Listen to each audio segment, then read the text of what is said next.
Aí sim, minha galera abençoada. John Olok na voz, e se prepara que o capítulo de hoje é tipo a season finale da vida de Jacó. É a hora do testamento, da herança, da bênção e de umas broncas também. Hoje a gente vai desenrolar Gênesis capítulo 49. Pega a visão. O velho Israel, Jacó, tá no seu leito de morte. Ele junta os seus 12 filhos, a semente das 12 tribos, e vai dar um papo reto, profético, sobre o futuro de cada um deles. É tipo uma previsão do horóscopo celestial. Só que essa aqui se cumpriu na risca. A gente vai ver elogio, vai ver puxão de orelha e, no meio de tudo, a profecia mais sinistra sobre a vinda do Messias. Se você tá pronto para ver o legado de um patriarca e o destino de uma nação sendo traçado, já esmaga o like aí embaixo e se inscreve, porque a fita de hoje é pura profecia e sabedoria. Bora nessa! Se liga nessa fita. Jacó chama os 12 filhos para perto da cama e manda a real: ajuntai-vos e anunciar-vos-ei o que vos há de acontecer nos últimos dias. Ajuntai-vos e ouvi, filhos de Jacó, e ouvi a Israel vosso pai. O velho não tava para brincadeira, era a hora do papo sério, e ele começa a análise, filho por filho, na ordem de nascimento. Os filhos de Lia, a primeira patroa.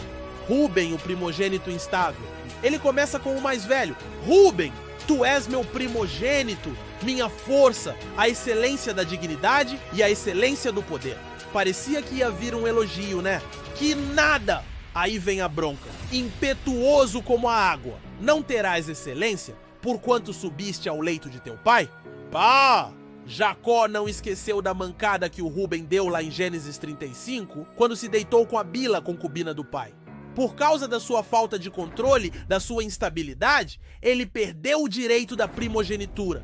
A liderança não ia ser dele, quebrada sinistra de consequência. Simeão e Levi, os irmãos justiceiros. Aí ele junta os dois irmãos seguintes. Simeão e Levi são irmãos, as suas espadas são instrumentos de violência. E ele continua: no seu furor mataram homens. Maldito seja o seu furor, pois era forte, e a sua ira, pois era dura. Eu os dividirei em Jacó e os espalharei em Israel. Pá, outra bronca. Ele tá lembrando da chacina que os dois fizeram em Siquém, Gênesis 34. A profecia? Eles não teriam um território próprio? E se cumpriu! A tribo de Simeão foi absorvida pela de Judá, e a de Levi, os sacerdotes, foi espalhada por todas as outras tribos, sem herança de terra. Isso aqui é ouro, anota aí. Deus pode até usar a maldição para virar bênção. Os levitas espalhados serviram a todo o Israel. Mas a consequência do nosso pecado, a gente não escapa. Judá, o leão da tribo. E agora, meu parceiro, a bênção da primogenitura que Ruben perdeu cai no colo do quarto filho. Judá, a ti te louvarão os teus irmãos. A tua mão será sobre o pescoço de teus inimigos. Os filhos de teu pai a ti se inclinarão. E aí vem a imagem mais poderosa. Judá é um leãozinho, quem o despertará? A tribo de Judá seria a tribo real, a linhagem dos reis, a mais poderosa. E aí Jacó solta a profecia messiânica mais sinistra do Velho Testamento. O cetro não se arredará de Judá, nem o legislador dentre seus pés, até que venha Siló, e a ele se congregarão os povos. Cetro é símbolo de realeza. Siló é um nome misterioso que significa aquele a quem pertence, ou pacificador. Jacó estava profetizando que a linhagem de reis viria de Judá e duraria até a chegada do verdadeiro rei, o Messias, Jesus Cristo, que é o leão da tribo de Judá. E a ele todos os povos se ajuntarão, quebrada celestial. Se essa profecia já arrepiou sua alma, já comenta aí. Maranata, vem Senhor Jesus!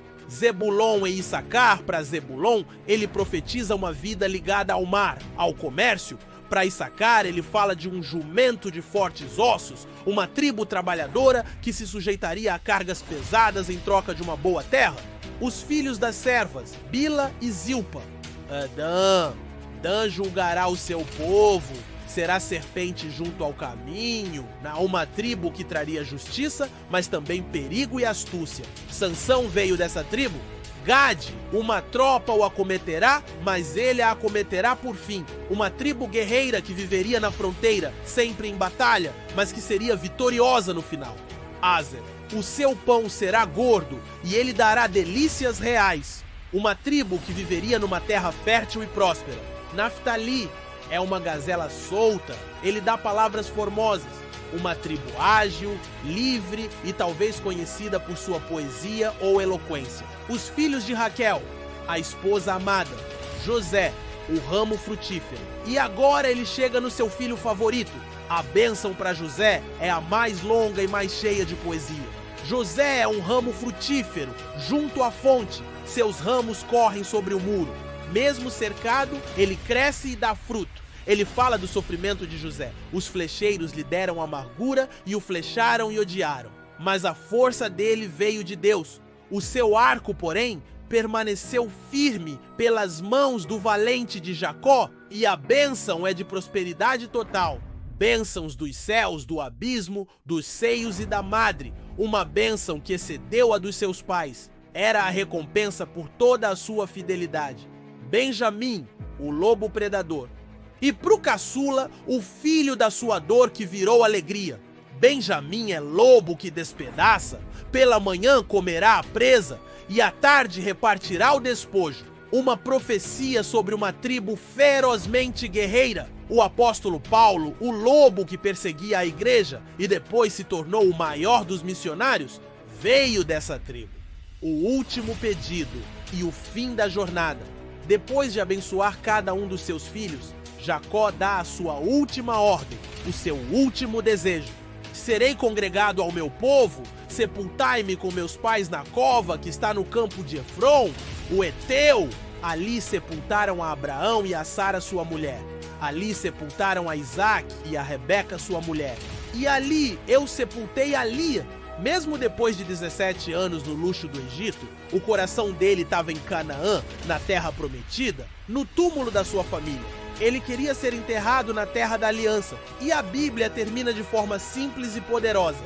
E acabando Jacó de dar as suas ordens a seus filhos, encolheu os seus pés na cama e expirou e foi congregado ao seu povo. A jornada do enganador que se tornou Israel, o príncipe de Deus, tinha chegado ao fim. E aí, minha galera, que capítulo! Uma verdadeira aula de legado, de consequências e, acima de tudo, de profecia.